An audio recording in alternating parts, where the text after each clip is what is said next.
They changed my locks and demanded $75,000 to let me sleep in my own bed. I'm Mara, 29, a paramedic who just clocked a 22-hour shift. My boots were still dusty from a call-out to a multi-car pileup when I got home, craving nothing but a cold drink and a few hours of silence. My key didn't fit. My stepmother, Vivian, leaned against the doorframe, her manicured nails tapping her phone.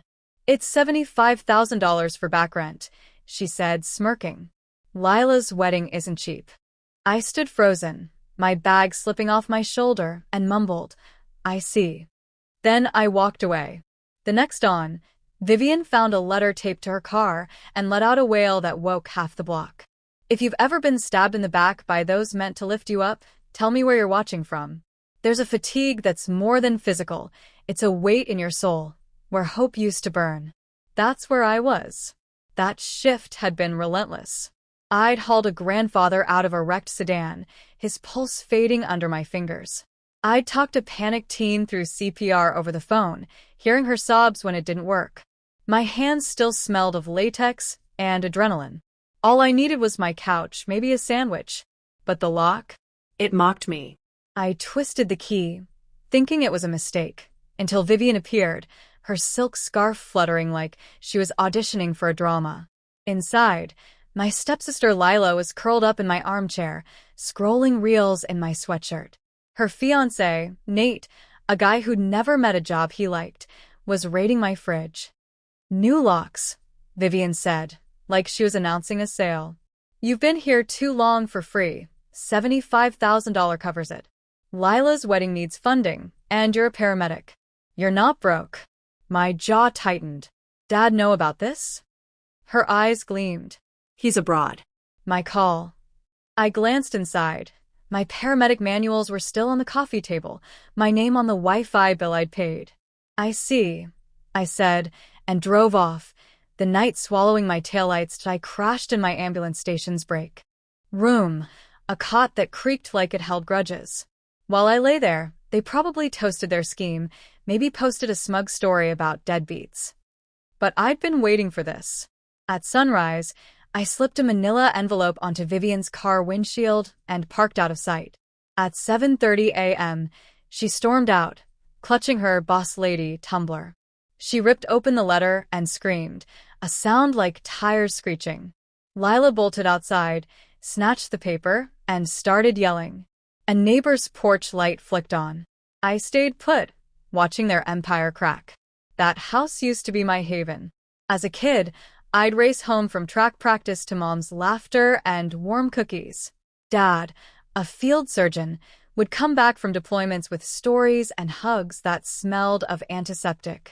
Then Mom was gone, cancer, when I was 10. Dad held me together, but he was a ghost of himself.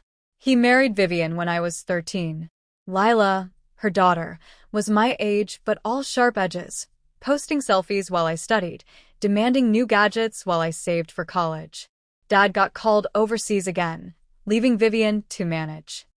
She swapped Mom's quilts for cold leather furniture, hid her photos, and treated me like a squatter.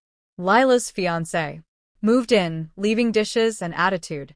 I paid for internet, groceries, even the AC repair, thinking it'd buy me peace. It didn't. When my paramedic paycheck started, Vivian's comments got bolder. "Running a house isn't cheap," she'd say, as if I hadn't covered the water bill.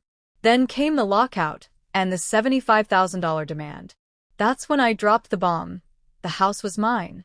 Dad had put it in a trust for me at 20, his purchase before Vivian, a shield he'd quietly built. "For your future," he'd said. I never flaunted it, hoping they'd see me as family. They saw me as a mark instead. The envelope? A legal eviction notice. 30 days to vacate. Vivian's wail was just the opening act. She blew up my phone. "This is fraud. We'll fight this."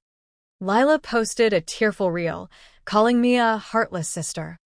Vivian's ex-posts wailed about ungrateful kids. I saved every word in a folder labeled receipts. My lawyer had the trust deed and proof of my payments, bulletproof. I bunked with a coworker, Sam, who tossed me a pillow and said, "Don't eat my chips." Dad called from overseas, voice low. I heard. I'm sorry I didn't act sooner. Friends had tipped him off about their posts. He was done. Vivian tried guilt, then threats, a note on my windshield. You'll pay for this. Everyone will know you're a monster. I snapped a photo, added it to the folder. Eviction day arrived. I showed up in a crisp jacket, not my uniform, papers in hand. Vivian sneered. You can't scare us. I held up the deed. I'm not asking. Lila cried. Dad's coming. He did. He stepped out of a taxi, weathered but firm, and looked at me. I failed you, Mara. He handed me divorce papers, filed abroad. Vivian's reign is over. To them, he said, out. Today. They begged, stalled, but by dusk, they were gone. 6 months later, I'm home. My key turns. The silence is mine. Vivian's lawsuit crashed. Lila and Nate got booted from his cousin's place.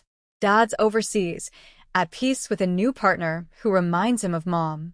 I still wait for the other shoe to drop, but it doesn't. Was I too cold? Would you have done it? Comment below and subscribe for more.